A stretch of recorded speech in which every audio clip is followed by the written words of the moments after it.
Doncs res, us gravo aquest vídeo per ensenyar-vos el nou dispositiu que m'ha subministrat l'empresa Permòbil i que som la primera persona que ho prova a Espanya com a usuaris i estic, amb molta alegria vaig rebre el regal perquè a més no tenia ni idea que me l'anaven a enviar i la veritat és que és un canvi molt important, doncs aconsegueixo controlar la velocitat del dispositiu, puc fer parada d'emergència, és molt més progressiu, és molt dinàmic i em dona moltíssima autonomia i molta llibertat. Vaig ensenyar-vos una mica, tractaré d'anar gravant i ensenyant-vos el dispositiu.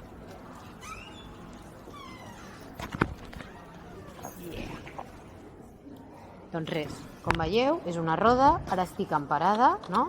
I aleshores ara arrencaré. Progressivament anem fent això que esteu veient i aleshores això es va posant en marxa, no? Ara haig d'orientar la cadira i aleshores, doncs, ara per exemple li dono una mica més de velocitat i ara el paro. Aleshores per posar-lo a zero torno en aquest punt de la roda i tornem-hi. Tornem a engegar. Veieu? Ja progressivament vaig agafant velocitat, el puc regular la velocitat, o sigui, és un dispositiu que ens ajudarà molt. I ara també puc frenar en aquest sentit, com ara.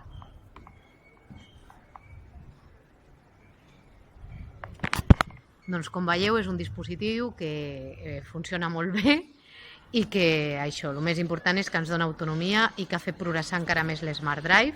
Doncs això, com està directament connectat en el motor, no depèn del Bluetooth ni depèn del Wi-Fi que hi hagi en aquell moment o del rellotge, de la connectivitat del rellotge amb el motor. Tot s'ha de dir que el motor també es pot connectar a través d'un altre dispositiu que abans tenia l'Smart Drive, que es posava amb la cadira, que també podies controlar la velocitat, però era menys dinàmic perquè havies d'estar sostenint i no tenies la capacitat de poder variar la velocitat d'una forma tan senzilla, i a més havies d'apretar i clar, les persones que tenen poca força en els braços doncs tenien dificultats. Jo, per exemple, que tinc els braços fotuts, doncs tenia dificultats.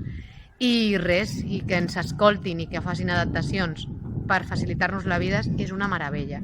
Així que moltíssimes gràcies i res, ara toca que tothom ho provi.